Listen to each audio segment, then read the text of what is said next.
Oh, hi. So, welcome back to Perspectives of Jerry. Uh, Today, we're going to talk about 2025. Let's be real here.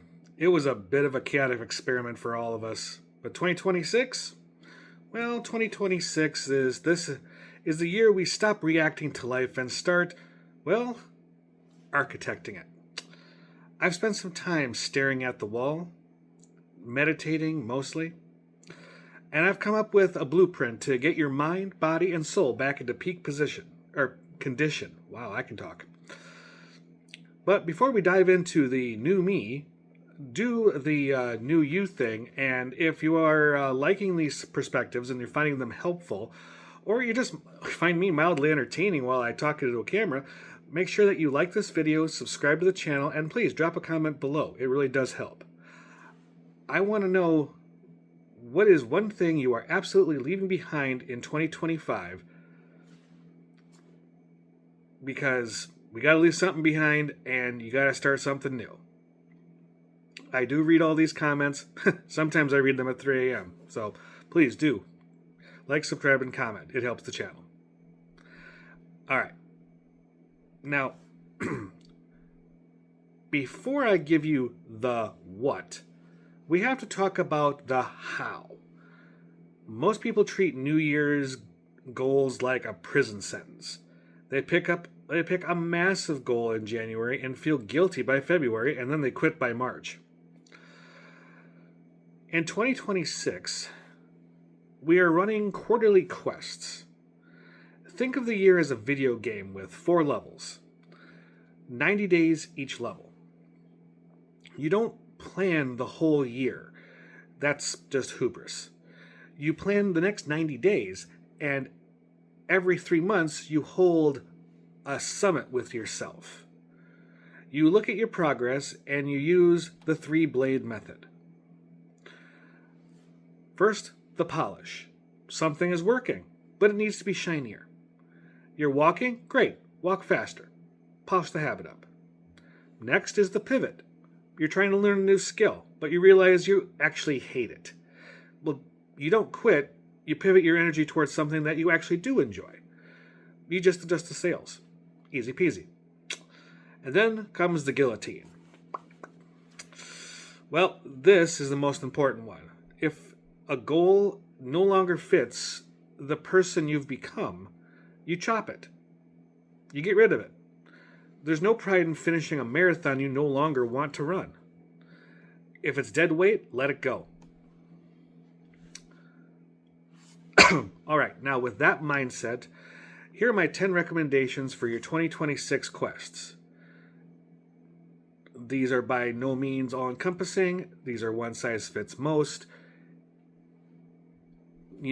Take what's useful, disregard what's not, adjust it for your own personal taste.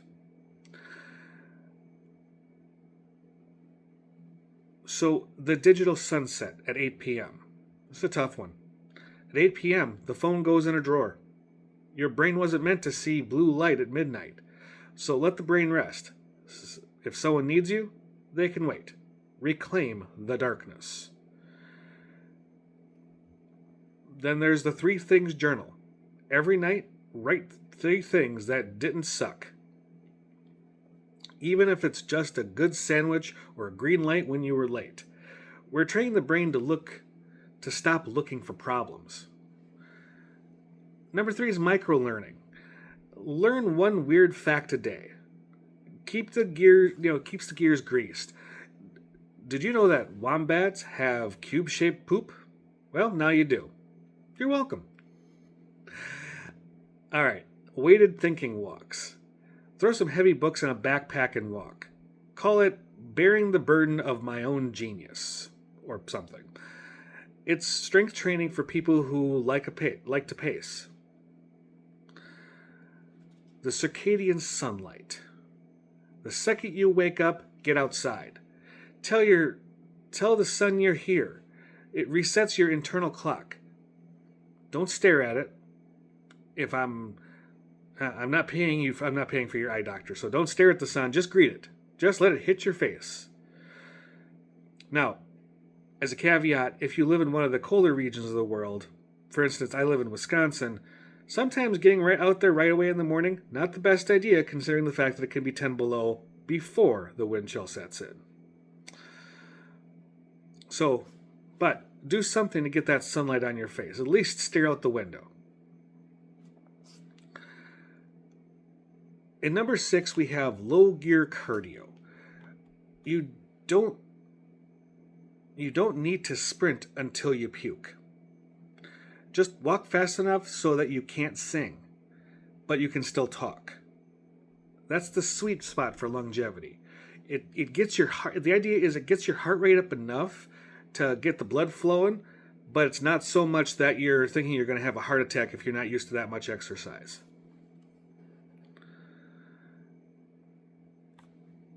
This next one's kind of a weird one.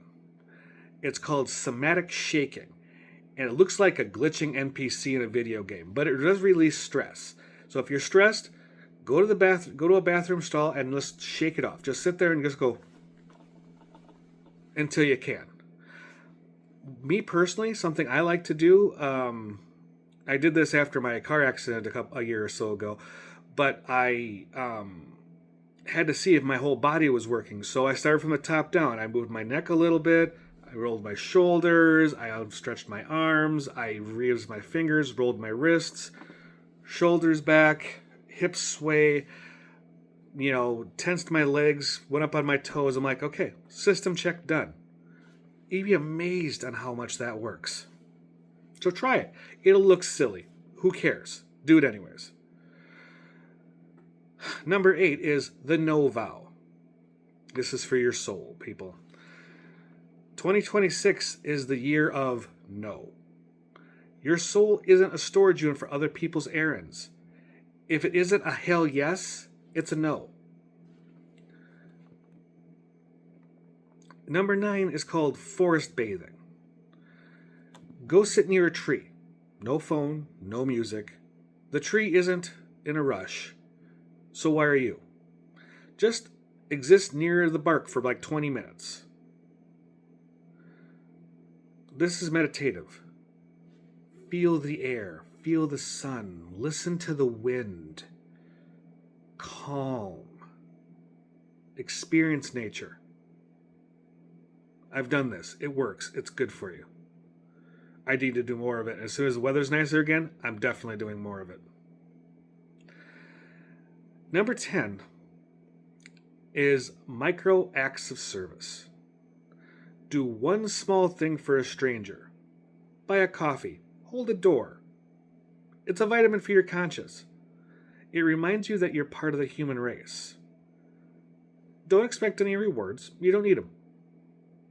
All you need to do is small things. Open it, like I said, open a door for people. See that person behind you in the checkout line that's got like 3 things? Let them go ahead of you. You got time. It's these small acts of service and kindness that really help the people out. So, there it is. 10 ways to make 2026 the year you finally stop being a mess. Or at least a highly functioning, well-organized mess. Remember, don't try all 10 at once. Pick 2 for your first 90 days. Your first 90-day quarterly quest. I like to write things out. I have long lists. And I'm like, okay, what are things that I can do here and there over 90 days? Honestly, try reading a book. Heck, read 2 books. In 90 days, you should be able to read 2 books unless you're really slow. But try, 1 fiction, 1 nonfiction. Fantasy versus philosophical. I have a sword and sorcery novel that I want to read. I also have Jordan Peterson's 12 Things behind me. Or even Mark Manson, The Subtle Art of Not Giving a Either one of those is great nonfiction for your mind and soul, and the sci-fi sword and sorcery. Heck, go ahead and read a romantasy book if that's your thing. it stretches the mind. It's good for you. It lets the mind flow with imagination, and you all need that. We all need that, okay? So pick 2, pick 3 for your first quarterly quest. See how it goes in 90 days. Reevaluate. In April, use the 3-blade method. Polish it, pivot it, or cut it. Until then, folks, I want to thank you again for tuning into Perspectives of Jerry. Please don't forget to subscribe if you want to stay optimized with me, and comment below which 2 are you going to work on in your quarterly quest. And of course, if you have any questions, please go. Please give me some comments. I love to see comments. I will answer them all. Till then, folks, this was Jerry from Perspectives of Jerry. Have a good day, and I'm going to go see if I can find myself a tree to lean next to. Have a great day.